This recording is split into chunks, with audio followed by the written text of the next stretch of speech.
Ladies and gentlemen, this philo is trippy because it's exciting, and I'm gonna tell you the reason why. Because I wrote this down. I could show you. I'm gonna screenshot this so you can see. I'll post this on Instagram. You can see I wrote this down on my philo notes, but I feel like something is brewing. Okay, I feel the wind. I feel the opportunity right around the corner. Okay? So that is what's going to relate to today's philosophy. Because my question is now, are you imparting onto God before battle? Do you know what that means? This question in this philo today, what we are talking about is, are you going to battle without asking God? Now, I get it. Some of you don't believe in that. That's fine. But we need to talk about guidance. We need to talk about, are you going and engaging in battles? Getting into something, getting into a trade, getting into an investment, a company. Where are your advisors? But ultimately, God. I mean, don't get it twisted. That's what I believe. Again, I'm a little crazy. But are you going to battle without asking God? And honestly, the high pride mind that hears this, some of you are already thinking, why would I ask God what to do? Or how can I ask him before every little thing? How? That does some of you right away. You're like, why would you do that? Why would you? Think about it. But that's not what I'm talking about here. This is why I'm really excited for this. Really, really excited about this. Because what? I'm not saying ask for permission. I'm not saying ask for permission. What I am saying is strategy. That's why I want to talk. That's why I'm saying I don't care where you fall on the spectrum for this philo.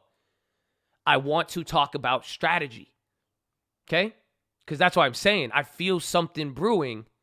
I feel opportunity is right around the corner. That's why I told some of you, I don't know what type of FOMO you're feeling right now, but I hope you know there's something right around the corner. That's why I'm like, I don't really care. So the question I had to God, and this is what I had a big philo moment yesterday. My question was, what do I do? What do I do? But morally, my question was, should I attack or not? Should I go or should I stay? The ultimate question I think all of you should ask sometimes, especially with these trades, is this my battle? Woo! Sorry, it gets me too excited. But that's something you should ask yourself with a lot of this, because I'm reminding you this for a reason, because this is strategy. Because when you ask for what should I do, is this my battle, you are forced to look at the playing field. But the question is this your battle? This is strategy. I consult with God, but I also consult with the text, because in the beginning was the Word, and the Word was with God, and the Word was God. I read the Bible for many reasons. I hope you guys know that. You heard me even make a joke on it. But there are many strategies used in there for everything from making money to fighting to cooking. But you get to see how God uses some of his strategies. That's what I've got to see. Because this gets confusing sometimes, because God, this is why I'm bringing this up. I hope you know, God isn't as predictable as you think. No two miracles really happen the same way. Yes or no? How many of you expected to see the market look like this today? Some people in here are like, wow, I really needed today. Amen. You'll be surprised. It's not going to happen the same time. So if it's not going to happen the same exact way, that means you're going to probably need a strategy or a new one. So I've said this before. Okay? And honestly, not only is the strategy like, it's not only is it different, but most of the time it's counterintuitive and it makes no sense. That's it. It just doesn't make any sense. This is how I've learned the difference between the world and God. The world is going to tell you you're blind and you can't do anything. Jesus will spit in the mud and wipe it on homeboy's eyes. The world will say you're paralyzed and depressed and you can't do anything. The strategy used by God is he'll simply say, get up, pick up your mat and walk. That, again, that's counterintuitive.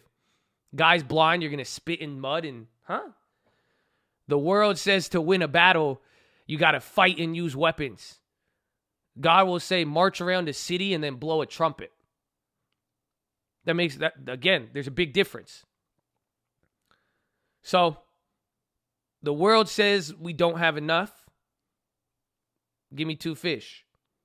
So I'm sorry for this rant, honestly.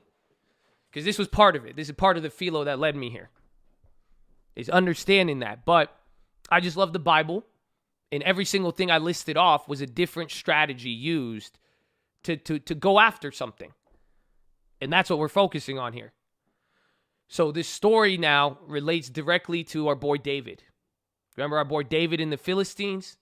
This is David. He destroyed these guys in battle. So David beat the Philistines and he killed them.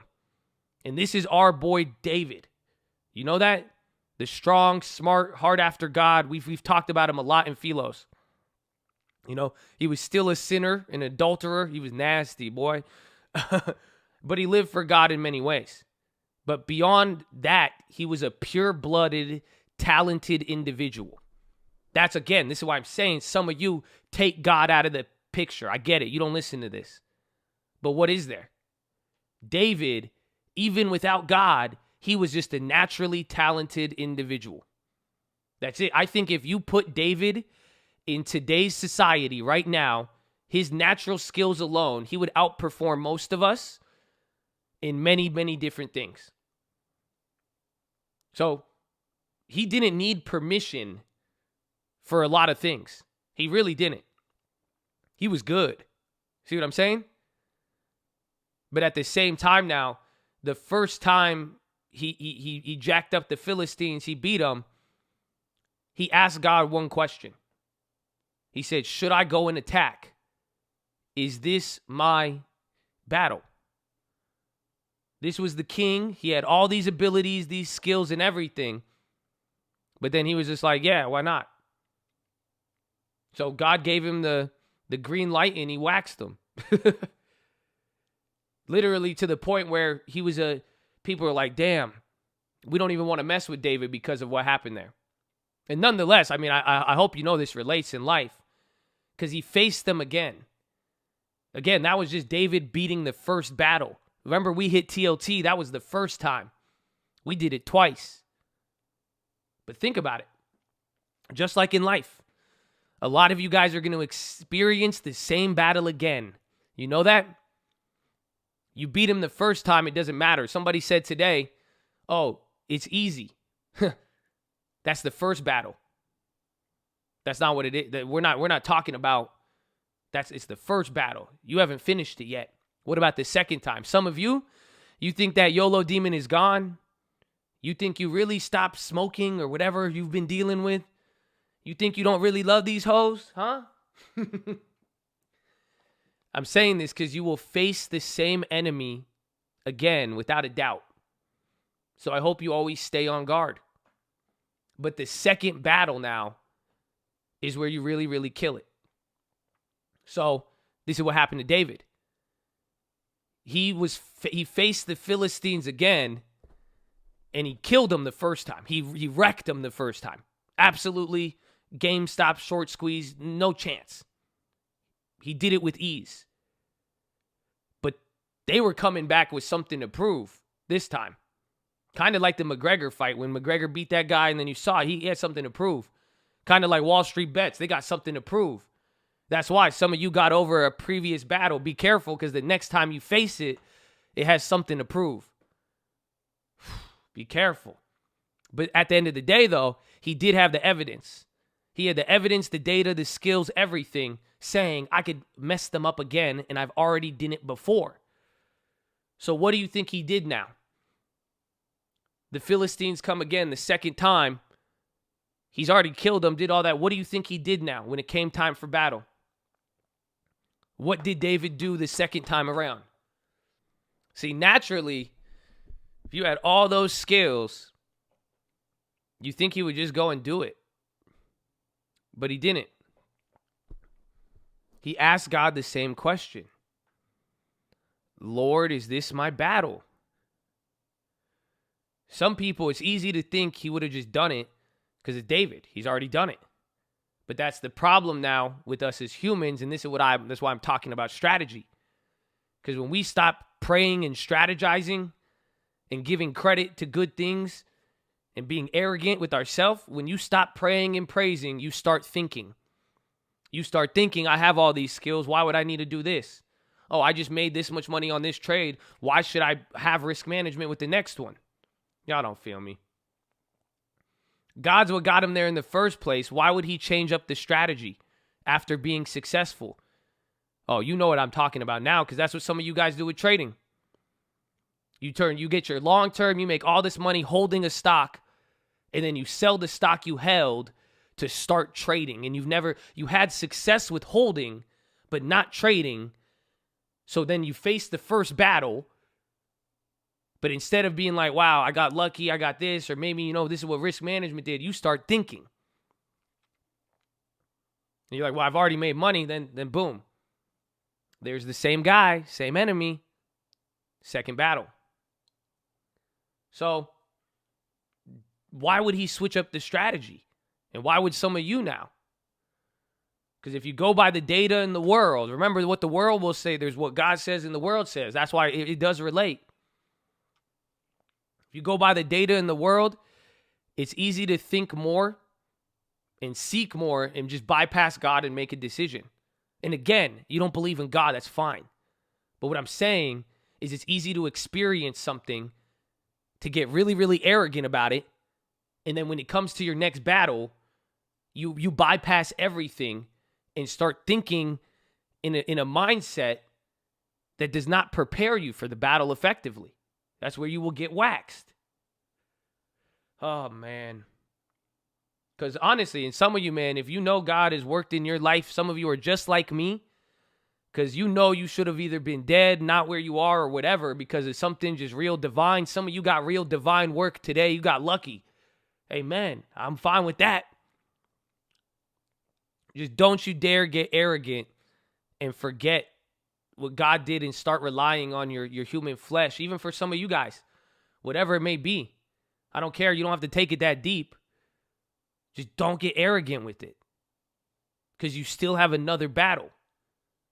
And if you get in the battle and you're coming in with this mindset like you can't be touched, where you don't even, you got so successful you can't even strategize. Oh, man. Because again, when you stop praying, you're gonna start thinking. When you start strategizing, you're just gonna start doing random shit. So be careful of that. But he asked God this time around for the second battle. He asked him and said, "Hey, God, is this my battle? I already messed them up. I already know I could take them. But even then, I'm gonna go back to my first strategy that got me here. What should I do?" God said, well, there's a different strategy. I've been going on for a while, so I'm going to try to speed this up for you. Because essentially, God said, all right, this is what you're going to do. I know it's the same people. It looks like the same situation, and you did get them last time, but this is what you got to do. He said, act like you're going to fake an attack or that you're running away. Pretend that you're running away. And then when you hear the rustling from the tops of the trees, you attack. This is an important point. One, he got a new strategy. That's important for all of you. That's what I'm asking for, and I want to know. It may look the same, but it might be different. But God said the top of the trees for a reason. How come he didn't say the whole tree? I like this one. Because once it moves in heaven, my friend, it will move down here. What I'm trying to tell you, if you didn't get it, is that your next victory is going to be yours if you ask for the strategy. That's why the tops of the trees happening, it could happen in one way. What's yours is yours. It's already there, is what I'm trying to tell you. If that's what God wants, have you asked, is this your battle? If it is, it's going to happen. It'll be solidified in heaven first, at the tops of the trees, and then it's going to come down. So I always end it like this. You should be excited. Because the first thing you should do probably after hearing this, I don't know when you do your thing and think about this, but you should ask about the next battle you're about to get into. Whatever you've been dealing with, God, whatever battle is on your mind that you've been dealing with, I don't know what it is. Don't overthink about it. A business, a trade, you want to do something, a relationship, I don't know. Don't overthink it. Pray about it. Seek the word and your answer is going to come. But this is literally what I'm telling you. It's already there in heaven if you are seeking that. If you're aligning yourself with something good, watch what happens. Because if God's going to tell you how to do it, if you're at least seeking before being arrogant, watch what happens. Because this was a nice way I could have just said this to you. What's yours is yours. You got to understand that. And if you don't understand that, you're probably not asking for the strategy. That's why you don't understand the strategy right now, and you're going to get distraught when your next play is going to come from what happened today. And the L you took last week is going to lead to the W next week. Do you see what I'm saying? Because what's yours is yours, but you have to strategize. And strategy doesn't mean use all of your stuff, all your thinking and past skills and try to repeat what you've already done. See what I'm saying? So this is why I'm excited. Because I know something's brewing and I know it's going to be ours, God willing. And that's why I'm asking him. Oh, but I know it's going to look like something we've done. But the strategy is going to be a little different. And that is the insight I think a lot of you need to approach with both trading, long-term, down to what other endeavors you guys want to go after. Are you looking for that similar but different strategy? But overall, are you consulting with the strategy in God, or are you consulting with your own arrogance? So think about that. But honestly, for some of you, I'm excited because I told you, if you ask, that next victory is yours already. So take it. So let's go, baby. It's game time. I hope you take that to the bank. But that is your philosophy, ladies and gentlemen. Make sure you're hydrated, healthy, ready to go. Make sure you post your watch list. Wait, that's the wrong one. Damn it. I meant we're live Monday through Friday, 30 minutes before open. Drop your thumbs up on the video. You're on mobile. Press high chat. X out the chat. Hit the thumbs up button. Second link for the nightly watch list and main channel. First link for the Scream Alerts Bootcamp and Real Estate course. Follow me on Instagram at The Trading Fraternity.